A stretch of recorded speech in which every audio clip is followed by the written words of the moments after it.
Halo semuanya, perkenalkan kami dari kelompok Kereng Company, dan kami akan mempresentasikan spesifikasi kebutuhan perangkat lunak yang dimana perangkat lunak kami berupa aplikasi sistem informasi perpustakaan. Dan anggota dari Kereng Company sendiri terdiri dari saya sendiri, Agif, Reza, Wayan, Bayu, dan Michael. Langsung saja dimulai dari bagian saya yakni bagian pendahuluan. Ya, kita sudah masuk di dalam PPT-nya. Baik, saya akan langsung saja jelaskan bagian saya. Dan ini adalah bagian judulnya. Lanjut ke bagian pendahuluan. Nah, di sini adalah table of contents yang akan saya jelaskan. Untuk bagian pertama, itu ada tujuan penulisan dokumen, kemudian ada lingkup masalah, lalu ada deskripsi umum. Nah, lanjut ke bagian tujuan penulisan dokumen. Nah, untuk tujuan penulisan dokumen di sini, kami menyusunnya untuk mendeskripsikan secara lengkap dan struktur kebutuhan sistem dari sistem informasi perpustakaan yang dikembangkan oleh tim Kereng Company. Dan target dari sistem perangkat lunak ini ditujukan untuk para mahasiswa yang nantinya ingin meminjam buku pada perangkat lunak sistem informasi perpustakaan kami ini. Lalu untuk lingkup masalahnya, aplikasi yang kami presentasikan ini bernama Sistem Informasi Perpustakaan. Sistem ini merupakan aplikasi berbasis web yang dirancang untuk mengelola seluruh aktivitas operasional perpustakaan secara digital, mencakup proses pencarian, katalog buku, pendaftaran anggota, peminjaman dan pengembalian buku, serta pengelolaan data koleksi oleh pustakawan.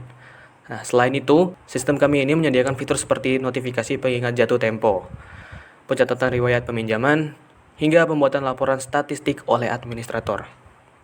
Dan saya jelaskan lagi, aplikasi ini ditujukan untuk mempermudah mahasiswa, dosen, pustakawan, dan administrator dalam mengakses dan mengelola layanan perpustakaan baik di lingkungan lokal maupun melalui internet. Kita lanjut ke deskripsi umum. Nah, untuk deskripsi umumnya, presentasi dan laporan yang kami buat ini disusun secara sistematis mulai dari pendahuluan, deskripsi umum perangkat lunak, kebutuhan antarmuka dan fungsional, model use case, hingga kebutuhan dan non-fungsional dan batasan sistem. Kita lanjut ke bagian istilah-istilah yang kami gunakan pada laporan kami ini. Dari yang pertama, SKPL itu adalah spesifikasi kebutuhan perangkat lunak. Lalu sistem yang terdapat dalam laporan kami adalah sistem informasi perpustakaan. User itu adalah pengguna sistem, terdiri dari pengunjung, anggota terdaftar, pustakawan, dan administrator. Lalu ada admin, yang dimana admin di sini adalah administrator sistem dengan hak akses tertinggi. Lalu ada pustakawan, petugas perpustakaan yang bertugas mengelola koleksi buku dan data anggota. Lalu ada UC ini adalah use case. TRX ini adalah kode Unix transaksi peminjaman atau pengembalian yang nantinya akan dijelaskan oleh teman saya. Lalu ada HTTP atau HTTPS. Ini adalah protokol komunikasi web yang digunakan untuk mengakses sistem. Dan untuk presentasi selanjutnya akan dijelaskan oleh teman saya, Reza. Deskripsi perangkat lunak. Aplikasi Sistem Informasi Perpustakaan adalah sistem berbasis web yang digunakan untuk membantu pengelolaan kegiatan perpustakaan secara digital. Sistem ini memungkinkan pengguna untuk mencari buku, melakukan peminjaman dan pengembalian buku, serta memungkinkan pustakawan mengelola koleksi dan data anggota. Sistem ini juga menyediakan laporan-laporan statistik bagi administrator. Karakteristik pengguna. Pengunjung. Untuk pekerjaan pengunjung belum terdaftar dari sistem, dan untuk hak akses ke aplikasi, pengunjung dapat melihat katalog buku dan melakukan pendaftaran. Anggota terdaftar. Untuk pekerjaan anggota terdaftar, ada mahasiswa, dosen, atau pekerjaan umum lainnya. Dan untuk hak akses ke aplikasi, dapat mencari buku, meminjam, mengembalikan, dan memperpanjang peminjaman. Pustakawan. Untuk pekerjaan pustakawan yaitu petugas perpustakaan, dan hak akses ke aplikasi adalah mengelola koleksi buku, anggota, denda, dan bantu transaksi. Administrator. Untuk pekerjaan administrator yaitu manajer atau key staff. Untuk hak akses ke aplikasi, melihat laporan berkala, kelola hak akses pustakawan. Batasan. Sistem harus berjalan di lingkungan jaringan lokal maupun internet. Ini jika online ya. Dan format data buku harus sesuai dengan standar MARC, Machine Readable Cataloging. Ketiga, modul laporan hanya dapat diakses oleh administrator. Fungsi pinjaman hanya bisa digunakan jika pengguna sudah diverifikasi oleh pustakawan. Terakhir, sistem tidak mendukung pemrosesan barcode melalui mobile, hanya via pemindai desktop. Lingkungan operasi. Aplikasi akan berjalan dalam lingkungan client server. Spesifikasi minimum lingkungan operasional adalah sebagai berikut. Server minimal CPU i5, RAM 8GB, SSD 256GB. Klien peramban modern, Chrome atau Firefox atau Edge. Untuk OS kita memerlukan Windows Server atau Linux, Ubuntu atau Windows 10/11 Untuk DBMS kita perlu MySQL atau MariaDB. Framework web Laravel atau PHP 8 kali. Browser kita memerlukan Chrome versi terbaru. Halo, perkenalkan nama saya Iwayan Wiraditya Pranata. NIM saya adalah C2355201062. Di sini saya akan menjelaskan di bagian deskripsi kebutuhan. Oke. Bagian ini merinci kebutuhan utama yang harus dipenuhi oleh sistem aplikasi web perpustakaan, baik dari segi antarmuka maupun fungsionalitas. Tujuannya adalah agar sistem dapat berjalan optimal dan memberikan pengalaman terbaik bagi pengguna, baik itu mahasiswa, dosen, maupun pustakawan atau admin. Nah, kebutuhan-kebutuhan ini juga menjadi dasar dalam proses pengembangan dan pengujian perangkat lunak. Oke, untuk yang berikutnya adalah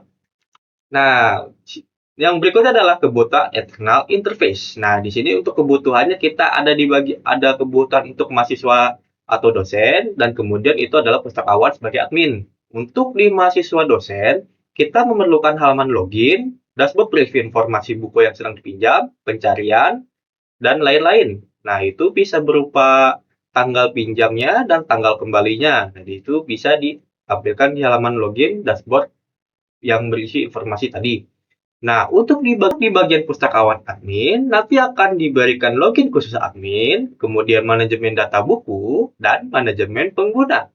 Dan untuk yang berikutnya adalah antarmuka perangkat lunak. Nah, sistem dirancang agar berjalan secara lintas per platform dan kompatibel dengan teknologi umum yang digunakan, antara lain. Yaitu ada web browser. Nah, di web browser ini dia bisa berupa Google Chrome, Mozilla, Firefox, Microsoft Edge, atau yang lainnya. Dan yang kemudian itu adalah sistem operasi. Nah, kita ini perlu yang namanya sistem operasi. Yang pertama di sini sistem operasi bisa berupa Windows, Linux, macOS, atau Android.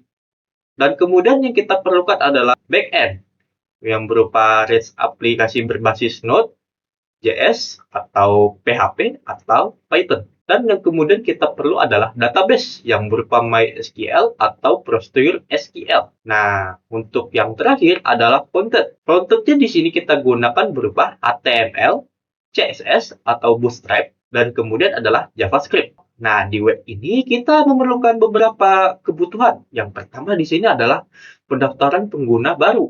Nah, penting banget ini. Jika tidak ada pendaftaran pengguna baru, jadi siapa yang kita layani? Nah, jadi ini kita perlukan. Nah, fungsinya adalah pengguna, mahasiswa atau dosen dapat mendaftarkan akun baru dengan mengisi data nama, data diri ya, seperti nama lengkap, NIM atau NIDN, alamat email aktif, nomor telepon, dan kata sandi. Kita memerlukan yang namanya login dan autentikasi. Nah, di sini fungsinya adalah pengguna dapat login dengan memasukkan email dan kata sandi. Sistem akan melakukan verifikasi kredensial. Hak akses pengguna akan disesuaikan secara otomatis berdasarkan perannya. Jika dia admin, dia akan otomatis diberikan ke admin. Jika dia pengguna, dia akan otomatis ke pengguna.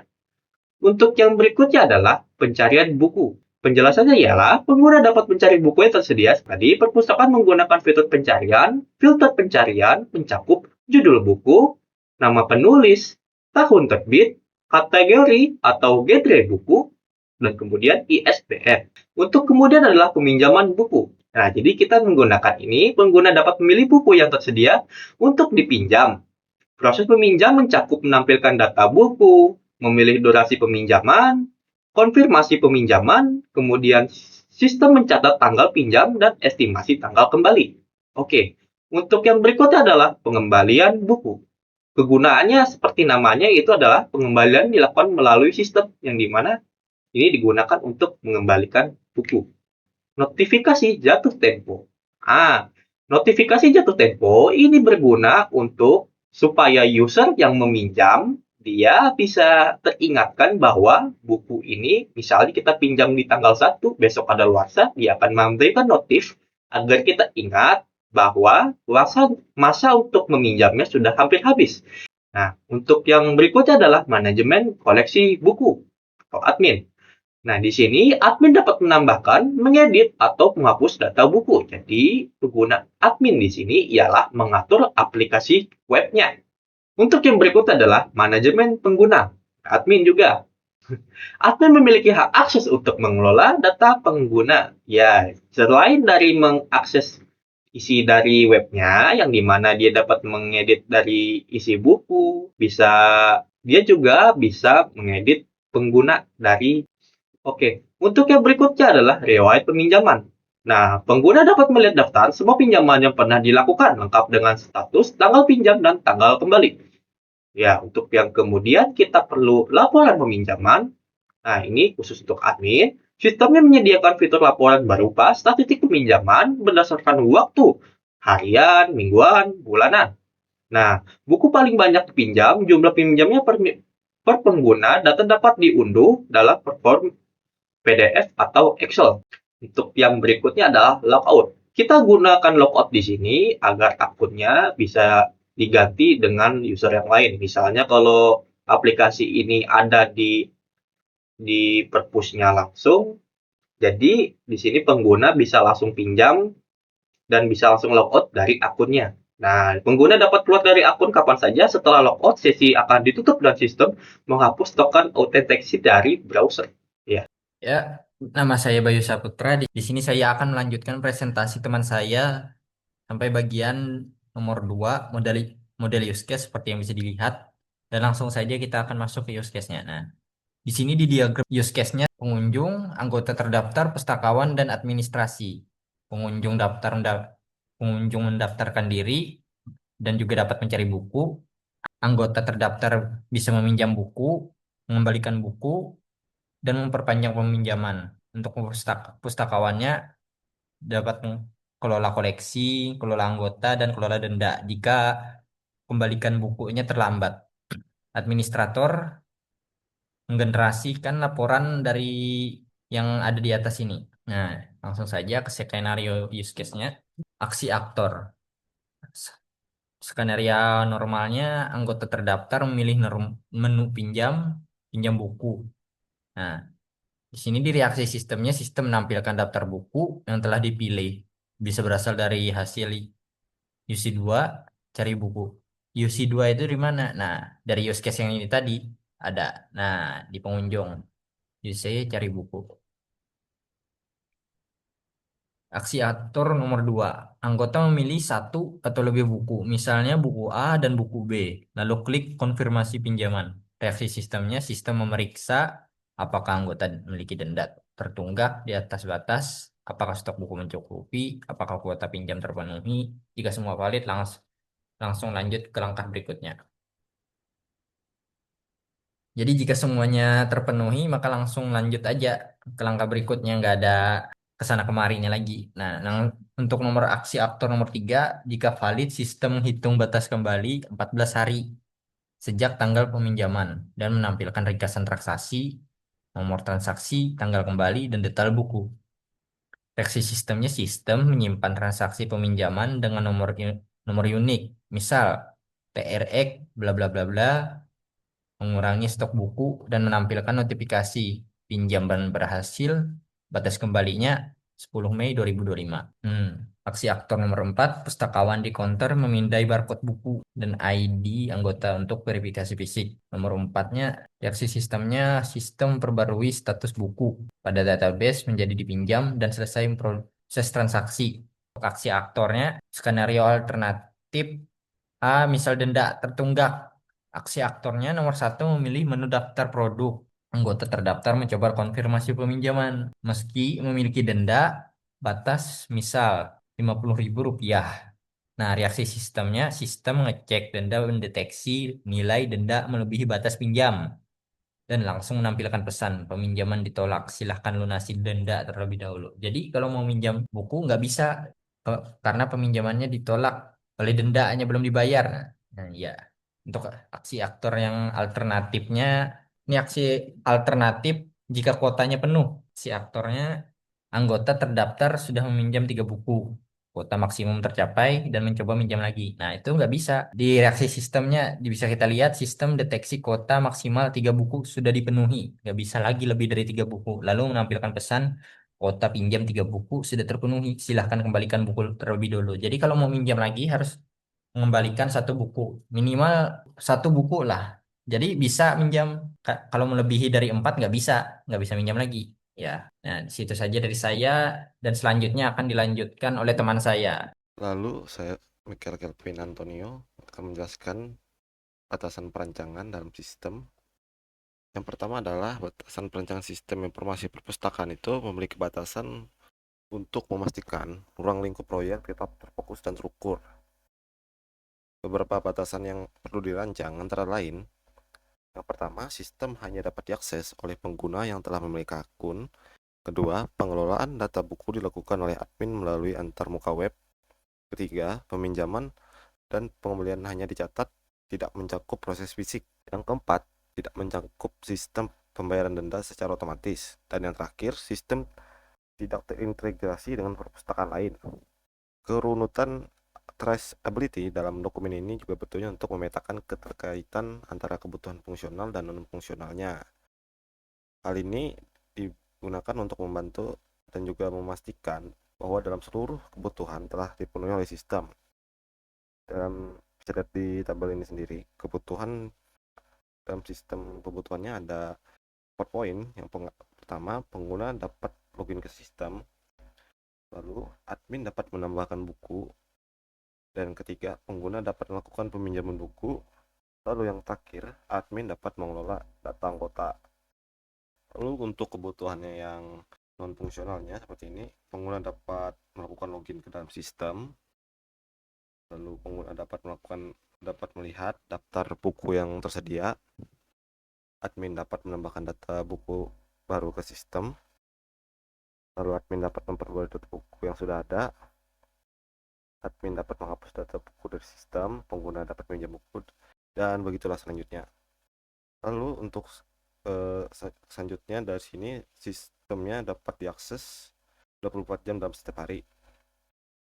Respon sistem terhadap setiap permintaan pengguna maksimal 2 detik.